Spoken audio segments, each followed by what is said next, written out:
말씀의 제목 한번 따라 하시겠습니다. 주 안에 있으면 약한 것도 자랑거리입니다. 아멘. 믿음 되길 바랍니다. 정말 약한 것도 자랑거리가 될까요? 오늘 고민하시면서 말씀 듣기를 바랍니다. 여러분들이 아시다시피 저는 5년 전에 급성 심근경색이라는 큰 병을 앓았습니다. 진짜 죽을 뻔했습니다. 저한테 충격적이었던 것은 50이 넘도록, 그 당시에 50대 초반이었는데 50이 넘도록 병원에 하루도 입원해 본 적이 없던 저에게 병원 입원이라는 그 자체가 굉장히 충격적이었습니다. 병원에 막상 입원해가지고 의사 선생님 진단하고 또 진단 내용을 나한테 직접 얘기하는 게 아니라 우리 집사람으로 보호자 나오라 그래요. 기분이 너무 안 좋은 거예요. 내가 우리 사람보다 지식이 떨어지는 것도 아닐 텐데 설명해주면 못 알아들을 것도 아닐 건데 굳이 우리 집사람을 혼자 불러가지고 말하는 거 보니까 그 나가는 집사람의 뒷모습이 너무 힘든 거예요. 내가 더 살 수 있을까? 뭐 이런 고민도 고민이었지만 정말 저를 더 힘들게 했던 것은 부끄러움이었습니다. 왠지 모르겠어요. 내가 아프다는 사실이 너무 부끄러운 거예요.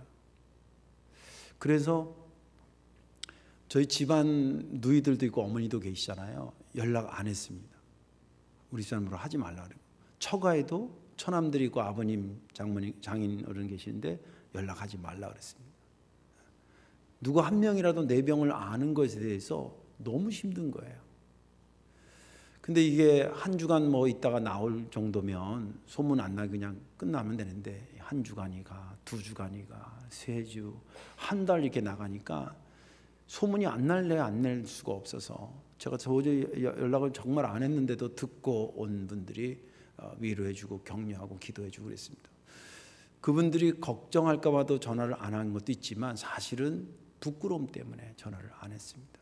뭔가 강인한 아들, 강인한 목사님 그렇게 보여져야 또 실제 그래야 뭔가 되는 거 아닌가 생각했던 것이 아마 저를 그렇게 힘들게 한 것 같습니다. 퇴원을 해서 집에 왔는데 집에 와서도 한동안 그 부끄러움은 저를 힘들게 했습니다. 누가 전화 와서 늦게 들었는데 어떻게 그랬지? 그러면 예. 그리고 뭐 자세하게 얘기하기보다는 그냥 뭐 잠깐 뭐 이런 식으로 전화 끊고 나서 또 괴롭고 힘들었습니다. 그러다가 새벽에 여러 차례 그것을 놓고 기도하다가 어느 날 하나님께서 작정을 하셨는지 성령을 통해서 제 마음에 그거에 관련된 해답 같은 말씀을 주셨습니다. 첫째는 아픈 것은 고통스러운 거지 부끄러운 게 아니다.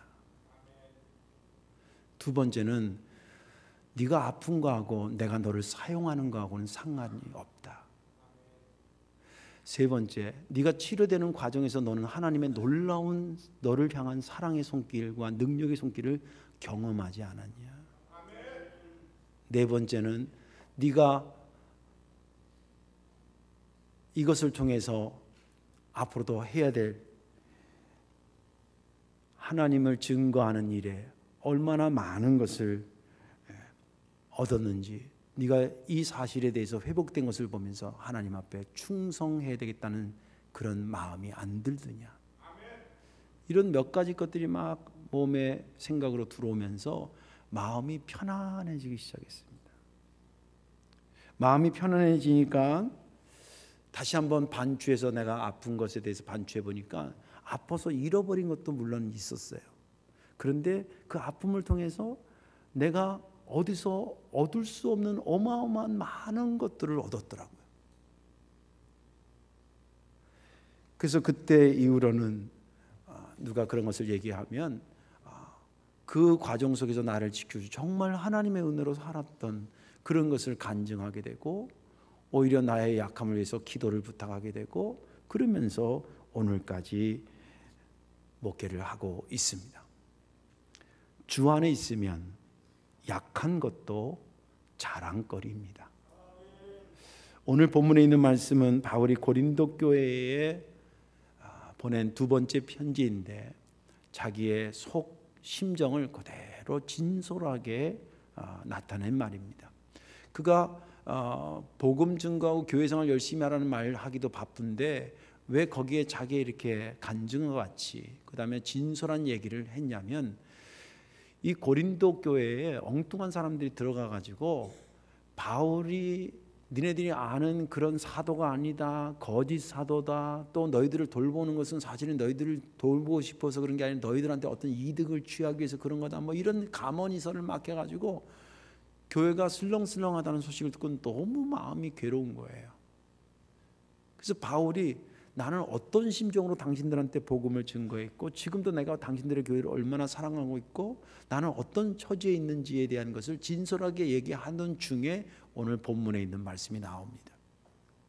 읽진 않았습니다만 1절에서 4절까지는 그가 환상 중에 기도하다 환상 중에 3층 천이라는데 신학적으로는 이 땅에 이것을 1층 공중을 2층 하나님의 나라를 3층이라 그래요. 그래서 3층 천이라 그러는데 천국이죠. 말하자면 천국에 그가 들림 받아서 보고 환상을 보고 그런 어마어마한 것을 자기는 가슴에 담는데 이것도 내가 그랬다고 안 하고 내가 아는 어떤 이가 그렇게 경험을 했다. 이런 것들은 내가 자랑하지만 사실 나에 대해서 자랑할 게 없습니다.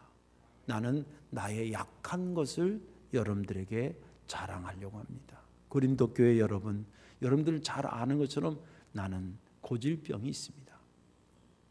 이 고질병 때문에 얼마나 힘든지 모릅니다. 복음 증거하는데 얼마나 나를 약하게 만드는 건지 모릅니다. 그래서 내가 하나님 앞에 3번씩이나 간절히 고쳐달라고 기도했었습니다. 그랬더니 하나님이 고쳐주지는 않으시고 왜 안 고쳐주고 안 고쳐주는 이유에 대해서 나에게 설명을 해주셨는데 그 설명을 듣는 순간 저는 어마어마한 것을 깨닫고 은혜를 받았습니다. 하나님께서 내게 안 고쳐주시는 이야기를 하시면서 첫 번째는 네가 나한테 받은 은혜와 은사와 계시가 어마어마하게 많기 때문에 이것이 마치 네가 한 것처럼 하다가 순간 너는 우리로 요즘 말하자면 이단의 교주처럼 빠져나갈 수 있으니 내가 네 몸에 가시를 둬서 빗나가지 않게 너를 콕콕콕 그때그때마다 찌르려고 그러는 것이다. 그리고 네가 약할 그때에 네 은혜가 덜 온 것이 아니라 역설적으로 그때야말로 내 능력이 너한테 가장 많이 쏟아지고 있을 때다. 예전엔 깡통에 오늘 본문은 그렇게는 않지 않지만 깡통에 다른 게 반이 채워져 있으면 물을 부어분들 반밖에 안 채 있는데 나는 약합니다. 내 통은 다 비어 있습니다. 이런 존재밖에 안 됩니다. 그러면 거기에 물을 채우려고 하면 여기보다 배나 더 들어가니 물이 하나님의 능력으로 비유한다면 어떤 것이 더 많이 받은 거겠느냐. 네가 약할 때에 내 능력이 너한테 더 많이 임하는 거야. 나는 그 얘기를 듣는 순간에 그동안 부끄럽고 슬프고 괴로웠던 나의 약함이 오히려 자랑거리로 다시 변화되는 것을 경험했습니다. 저는 이것을 여러분들에게 자랑하고 싶습니다. 나는 여러분들 알다시피 그렇게 약한 존재이오나 그 약한 나에게 하나님께서 그렇게 강력하게 역사하고 있다고 하는 것을 그럼에도 불구하고 나를 향해서 능력을 쏟아부으시는 그 하나님, 거기에 쓰임받은 나 여러분들에게 자랑하고 싶습니다. 그 말이 본문의 말씀입니다. 저는 지난 주간에 이 본문을 보면서 9절이 그렇게 은혜가 됐습니다. 나에게 이르기를 내 은혜가 내게 족하도다. 이는 내 능력이 약한 데서 온전하여짐이라 하신지라. 그러므로 도리어 크게 기뻐함으로 나의 여러 약한 것들에 대하여 자랑하리니.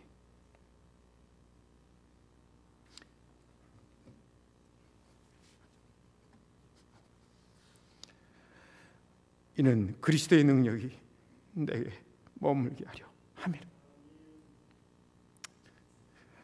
오늘 말씀에 은혜 받으시고 더욱 담대해지시기를 주님의 이름으로 축원합니다. 왜 약한 것이 자랑거리가 될 수 있을까? 왜 약한 것이 주님 은혜 안에 있으면 자랑거리가 될 수 있는가? 그 첫째는 약한 것을 바라보는 하나님의 관점 때문에 그렇습니다. 약한 것을 하나님이 어떤 시선으로 바라보느냐, 그 관점 때문에 우리 약한 것이 자랑거리가 될 수도 있다는 거예요. 9절 상반절에 보면 나에게 이르기를 내 은혜가 네게 족하도다 이는 내 능력이 약한 데서 온전하여 짐이라. 공동 번역에는 이렇게 기록되어 있습니다. 주님께서 너는 이미 내 은총을 충분히 받았다. 내 권능은 약한 자 안에서 완전히 드러난다 하고 번번이 말씀하셨습니다 라고 번역하고 있습니다. 영어 성경에도 여러 약한 것들을 복수형어로 weakness, 그래서 복수형으로 쓰고 있고, 약한 것들 안에서 나의 능력은 완벽하게 is made, 만들어지고 있다 그랬습니다. 너의 약함을 들어서 그 약함 때문에 오히려 내 능력이 더 완벽하게 나타난다. 9절에서 주님께서 바울의 1차적 해석은 바울이 그렇게 나는 약하다, 나는 고질병이 있다, 그런 것에 대한 주님께서 해답을 주신 거지만, 이 9절이 중요한 것은 하나님은 약한 것에 대해서 어떤 관점을 갖고 계신가라는 신학적인 주제에 이 문장이 답을 하기 때문에 중요한 것입니다. 바울 한 사람에게만 국한돼서 말한 것이 아니라 이 말씀이 중요한 것은 그렇잖아요. 여러분들, 하나님은 무엇을 좋아하시는가? 이거 신학적 주제입니다. 하나님은 인간을 무엇으로 만들었을까? 왜 만들으셨을까? 궁극적으로 어떻게 인도하실까? 신학적 주제입니다. 그런 주제 중에 하나님은 과연 약한 자를 어떻게 보시고 약한 것을 어떻게 보시느냐, 역시 신학적 주제라는 거예요. 그리고 이것이 중요한 것은 내가 약한 자가 아니면 나랑 상관이 없을런지 모르겠지만 우리는 주님 의지하고 살고, 주님이 바라보는 시선이 내가 봐야 될 것이고, 주님이 만지는 곳에 내가 손길이 가야 될 것이 우리들의 영적인 자세 아닙니까? 또 약하다는데 그 약함이 나랑 무관한 게 아니라 내가 살면 살수록 내가 약한 걸 느끼는데, 그렇다고 한다면 주님은 약한 나를 과연 어떤 관점으로 보실까? 중요한 시점 아니고 중요한 이슈가 아니겠어요? 그런 겁니다. 정말 주님은 이 약한 것에 대해서 어떻게 보시는 걸까? 제가 아까도 얘기한 것처럼 내가 스스로 부끄럽게 여기고 수치스럽게 여기는 것처럼 주님도 내 약함을 보시면서 아유, 난 너 때문에 부끄러워 죽겠어, 그러시는 것과, 아니면 그 약함을 그대로 받아들이고 도와주면서 당신의 능력을 드러내는 선한 도구로 여기실 것인가? 성경은 후자라고 말하고 있습니다. 사실은 하나님께서 약한 것을 어떻게 보시냐의 그 관점은 창세기부터 계속 요한계시록까지 신학적으로 배경이 아주 깔려 있는 내용입니다. 이 시대는 이랬다가 하나님 저시랬다가 아니라 전반에 깔려 있는 변치 않는 생각이라는 거예요. 신학자들마다 이런 논쟁이 있습니다. 성경의 역사에 인물들이 시대마다 쭉 나오는데, 하나님은 장남, 이제 유대 지역이라도 우리나라 가부장적이고, 가부장적인 게 장남 위주로 뭐가 되는 거잖아요. 그 속에서 있었던 하나님의 역사가 과연 장남 중심, 다시 말해서 장자 중심의 역사 흐름이냐, 아니면 차자 중심의 역사 흐름이냐를 연구를 많이 했는데, 결론이 뭐냐면 하나님의 역사는 장자 중심의 역사가 아니라 차자 중심의 역사라는 거예요. 이것은 아까 말한 한 사람만이 아니라 바울 하나만 연구해도 그렇게 느껴질 수 있지만 전반적으로 깔려져 있는 것입니다. 오늘 설교 조금 폭넓은데 잘 이해하고 들어보십시오. 예를 들자면 하나님이 역사하셨던 이스라엘 백성들, 유대 땅, 고대 근동에 대한 역사를 조금만 알면 당시의 유대 나라는, 이스라엘의 나라는 변방 국가예요. 우리가 예수님이 계셨던 것이고 뭐 하나님 역사 성전이 있고, 그러니까 성경에 그걸 기준하니까 그게 어마어마한 강대국이 천만의 말씀이에요. 아수르라든지 이런 그 애굽이라는데 거기에 틈바구니에 찡겨 있는 나라, 조그마한 나라가, 땅콩 같은 나라가 이스라엘이었어요. 근데 하나님은 왜 아수르라든지 애굽이라든지 거대한 국가를 당신의 백성으로 선택해가지고 역사를 이끌어 시작하지 아니하시고 왜 그 작은 나라를 들어서 하나님의 역사를 진행하니? 이게 차자 중심의 하나님의 마음이 있기 때문에, 약한 자들에 대한 하나님 기본적 생각이 있어서 그런 거예요. 아브라함, 믿음의 조상 아브라함 장자 아니었습니다. 결정적으로 야곱과 에서, 우리가 통상 야곱과 에서라고 이렇게 익숙하잖아요. 근데 불려지기는 어떻게 불려져야 되냐면 에서와 야곱 이렇게 불려져야 돼요. 왜냐하면 에서가 형이니까. 근데 아이러니하게 하나님의 역사는 형을 통해서 역사하지 않고 차자를 통해서, 야곱을 통해서 역사합니다. 물론 장남은 무조건 배제한다 그런 것이 아니에요. 장남이다 차남이다가 아니라 하나님은 사회적인 기반이라든지 어떤 그런 것이 아니라 하나님을 경외하는 자가 차남이면 차남이라도 들어서 역사하신다는 거예요. 근데 그런 경우들이 많다는 거예요. 모세 그 처지가 물에 떠내려가서 그 공주가 건져내지 않으면 죽을 수밖에, 고기밥이 될 수밖에 없던 어린 주먹 많은 존재가 물에서 건진받았다는 이름 자체가 모세 아닙니까? 모세가 어디 봐도 장자처럼 누리는 형편이었겠어요? 아니에요. 형편적으로 사자와 같았고, 또 다윗 역시 그 집안의 막내였습니다. 그러나 월등한 왕으로 세우셨고, 솔로몬 역시 장남이 아닙니다. 이 차자 중심이라는 것을 이제는 혈육을 떠나서 상황적으로 그 의미를 확대하면, 여자로 말하자면 아이를 낳는 여자가 있고 아이를 못 낳는 여자가 있잖아요. 누가 차자입니까?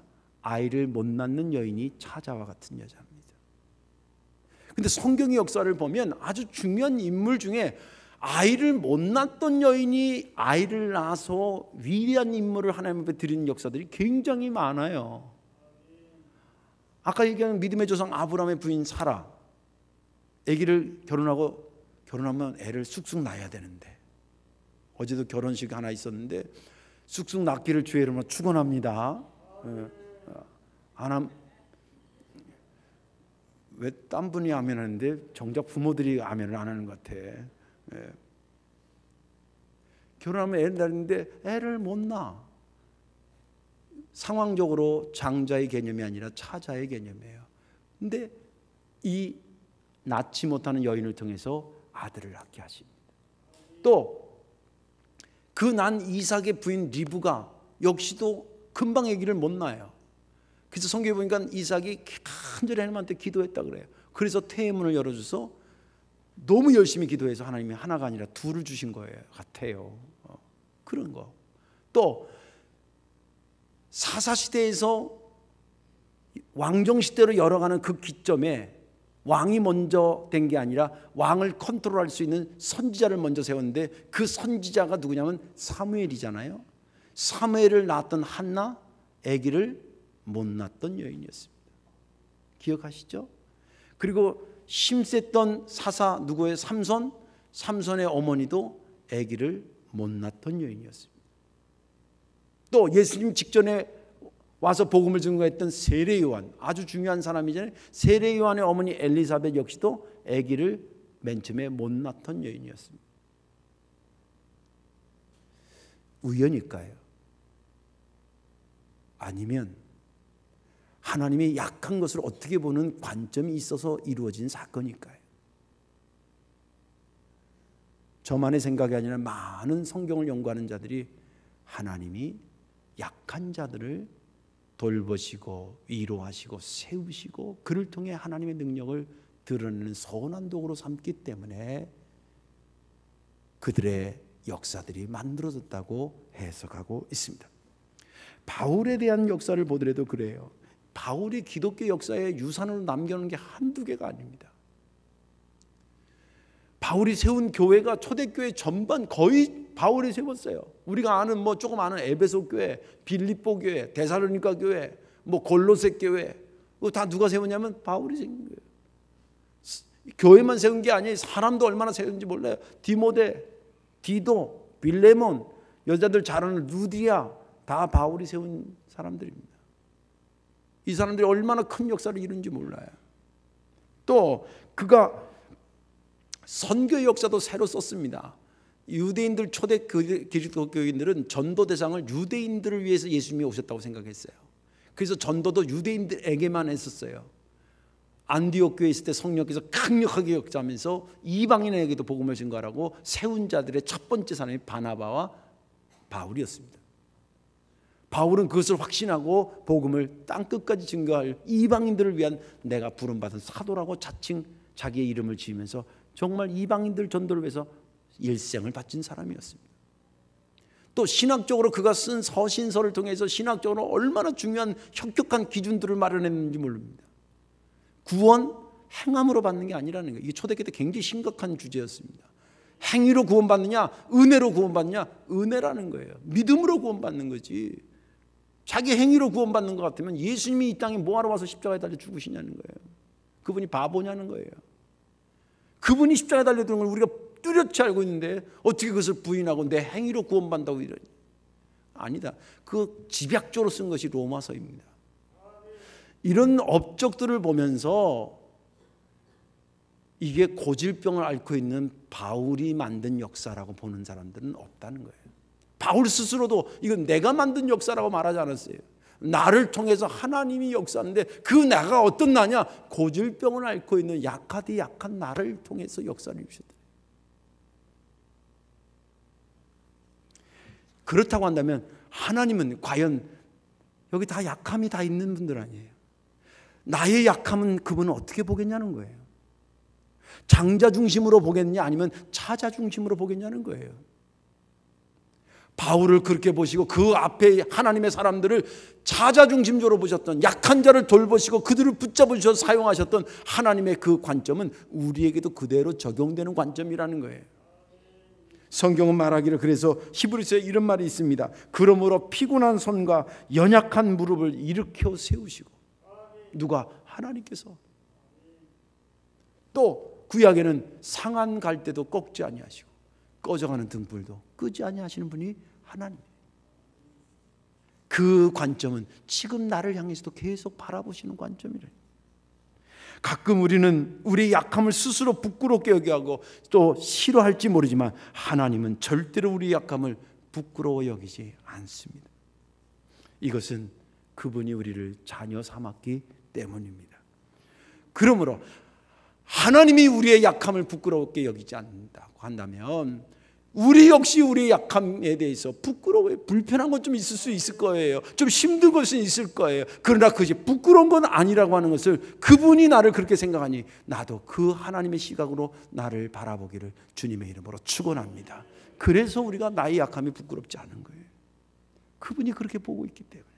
두 번째로 왜 약한 것이 가장 자랑거리가 되냐면 약할 때 주님의 능력이 가장 많이 임하기 때문입니다.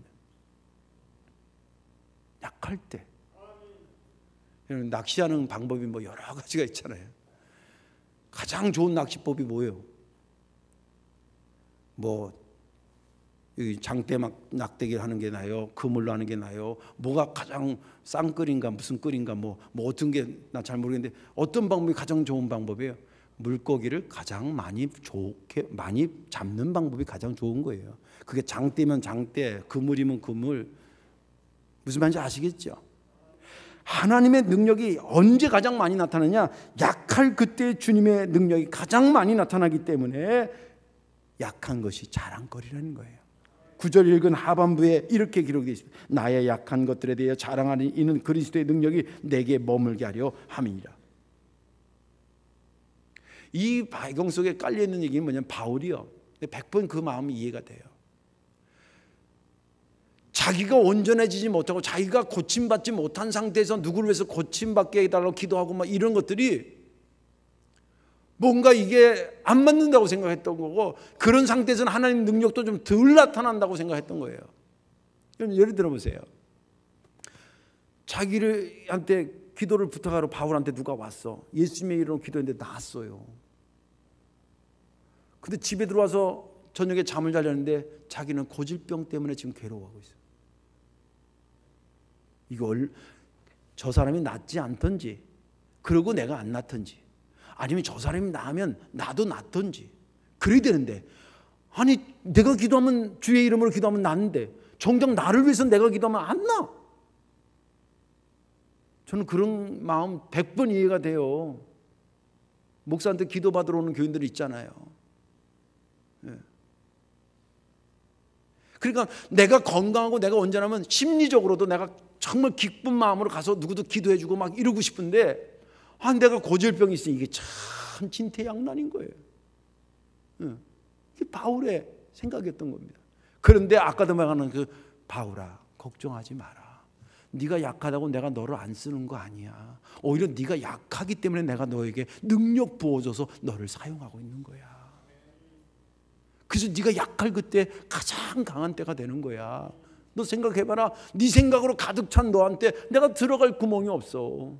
근데 주님 저는 빈통과 같습니다. 너무 부족합니다 라고 생각할 때 내가 너한테 꽉 채워졌는데 어떤 상태가 더 많이 너한테 임한 거냐는 거예요.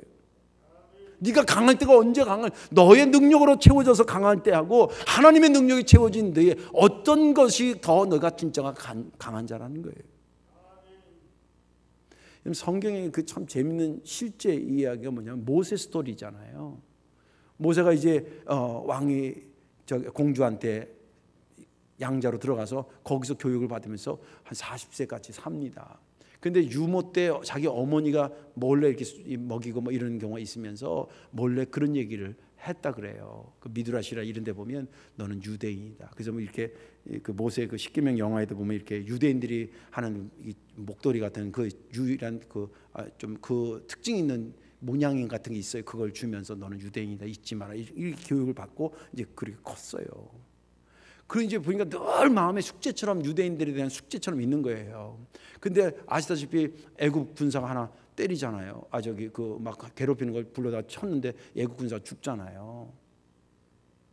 그리고 나서 그 다음에 어떤 일이 벌어지냐면 광야로 도망가요. 저는 옛날에 그 성경 볼 때 왕자처럼 이렇게 파워풀한 사람이 애국 군사 하나 죽였다고 뭐 이렇게 광야로 금방 도망가고 그러냐? 그런데 요세푸스라고 하는 사람이 쓴 유대인 역사가 있어요. 4권짜리 책인데 전쟁사 뭐 이렇게 있는데 그거에 보니까 그렇겠구나. 거기 뭐라고 말하냐면 당시 애굽의 왕은 파라오라 그래요. 바로라 그래요. 우리가 말하는 성경에 바로인데 바로 왕은 2명이 아니라 1명이에요. 근데 이 바로 왕이 부인이 여러 명이야. 통상 어느 시대나 그랬어요. 그 자식이 아들이 한두 명이 아니에요. 왕자들이. 근데 왕자리가 하나가 남을수록 점점 더 좁혀가잖아요. 그러면 실수만 있으면 이제 시험으로만 잘라내는 거예요. 계속 잘라내는데 제대로 걸려든 거지. 누가? 모세가. 죽이지 말아야 될 걸 죽였거든요. 그래서 자기 그 1명 죽였다는 것 때문에 자기 목숨이 죽을까 봐 광야로 도망간 거예요. 그 분위기를 아니까. 그리고 나서 40년 동안 그냥 편하게 살았는데 어느 날 하나님이 부릅니다. 그 사이에 모세의 나이도 80이 됐어요. 그 건장했던 팔뚝도 약해지고 그 통나무 같은 허벅다리도 줄어들었을 겁니다. 지팡이를 달고 다니는 것을 의지하지 않으면 참 걷기가 불편한 그런 부분도 있었을 거예요. 그런 모세를 부릅니다. 그리고 이스라엘 백성을 구출해내라 그럽니다. 기절 초풍을 못합니다. 하나님 그거 안 됩니다. 그때 지팡이 던져라 뱀 되고 뱀 접으니까 지팡이 되고 뭐 이런 거 보여주시면서 보냅니다. 여러분 생각해 보세요. 40세 때 모세의 외모나 갖고 있는 힘하고 80이 된 모세의 외모와 힘을 비교해 보세요. 객관적으로 누가 더 훨씬 강력한 거예요? 40세 때 모세가 훨씬 강력한 거죠. 근데 이것은 자기가 채운 자기 힘으로 채워진 40세고 모세고 이 80세 때는 자기는 채워지지 않고 하나님이 채워진 하나님의 능력으로 채워진 모세예요. 자, 질문해 볼게요. 이스라엘 백성들을 구출해낸 것이 능력 사건입니까? 능력 사건이 아닙니까? 능력 사건이에요. 모세가 40대 때 했어요? 80세 했어요? 80세 했어요. 우연일까요? 하나님으로 채워진 모세가 가장 강력한 모세였던 거예요. 믿음 되시길 바랍니다. 이것은 공부하지 말아라, 자기 실력을 키우지 말아라 그런 말이 아니에요. 열심히 하셔야 됩니다. 열심히 벌고 열심히 일하셔야 됩니다. 그러나 그것이 내가 나를 채웠다고 생각하는 순간에 그야말로 약한 자가 되고 그럼에도 불구하고 하나님이 날 채워야 나는 완편한 존재가 된다고 고백하는 것이 정말 강성한 자가 된다는 거예요. 그것을 주님께서 그렇게 말씀하신 겁니다.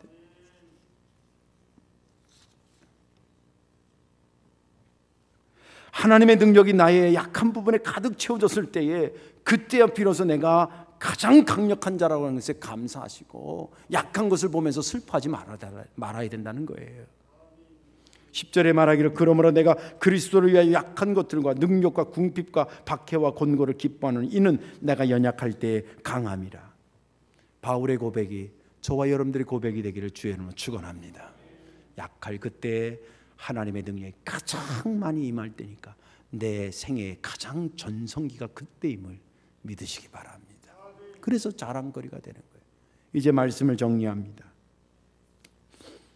한 해가 이제 오늘이 10월 둘째 주니까 서서히 저물어 가고 있습니다. 10대 아이들이 연말을 가을을 지나 겨울을 지나고 내년을 기대하는 생각과 79세까지 내가 붙잡아야 했는데 붙잡았다 이제 이 2달 반만 있으면 할 수 없이 80세로 넘어가는 그런 분이 맞이하는 이 가을 겨울은 느낌이 다를 것 같아요. 나이 드신 권사님들이 저한테 그래요. 아유 교회를 올라오시는 거 이게 좀 언덕바지 같은 데잖아요. 우리 교회가. 아유 권사님 힘드시잖아요. 아 예 그래도 근데 목사님 한 해 한 해가 달라요. 한 해 한 해가 뭐가 다르다는 거예요? 내가 달라졌다는 거예요. 교회가 달라졌다는 거예요. 본인이 무릎이 다르고 허리가 달라지고 어깨가 달라지고 듣는 게 달라지고 보는 게 달라지고 먹는 게 달라지고 오늘 그런 분들 말씀 잘 듣길 바랍니다. 나이 들면 약해질 수밖에 없어요. 그것이 자연스러운 거예요. 그게 내가 무슨 죄를 많이 져서 그렇게 된 것도 아니고 내가 원체부터 뭐 못된 짓을 해서 그런 것이 아니에요. 사람은 시간이 지나면서 그렇게 약해지는 거예요. 근데 성경은 말하기를 그 약한 것을 부끄럽게 여기지 말라는 거예요. 자랑하라는 거예요. 왜냐? 내가 강할 때는 하나님의 능력이 좀 들어왔는데 내가 약하면 약할수록 하나님의 능력이 절정을 이루니 이것이 영화로다. 할렐루야. 그렇게 하라는 겁니다. 이제 내년을 80이 되더라도 모르겠어요. 지금 79세가 누군지 저 모르고 하는 설교예요. 명단 조사하고 하는 설교 아니에요. 그러더라도 주여 감사합니다. 나의 약함을 통해서 하나님의 영광이 더 완벽해진다니 또한 감사를 드립니다. 저와 여러분들의 고백이 되시기를 주님의 이름으로 축원합니다. 기도하겠습니다. 사랑과 은혜가 많으신 아버지 하나님, 나이로 오는 약함도 느낄 때가 있고 어떤 것을 해야 되는데 하지 못하는 능력을 통해서 오는 약함도 있고 뭔가를 줘야 되는데 주지 못하는 경제적인 것 때문에 약함을 느낄 때도 있습니다. 또 뭔가 후다닥 해야 되는데 하지 못하는 육신의 약함 때문에 약함을 느낄 때도 있습니다. 주님, 오늘 말씀을 통해서 그러나 약한 것을 부끄럽게 여기지 않게 하시고 바울처럼 이제 약한 것을 자랑할 수 있는 담대함을 허락해 주옵소서. 그때 주님의 능력이 가장 크게 역사하는 때임을 잊지 않게 하시고 약한 자를 외면하지 아니하시고 붙잡아 주시는 하나님의 그 선한 손길을 우리가 놓치지 않게 도와 주옵소서. 그러므로 이 땅에 사는 동안에 비록 몸은 겉사람은 후패하나 우리의 속사람은 날로 새로워졌다라고 하는 바울의 고백과 같이 그런 아름다운 고백, 담대한 고백을 가지고 살아가는 온 성도들 만들어 주옵소서. 예수님의 이름으로 축복하며 기도하옵나이다. 아멘.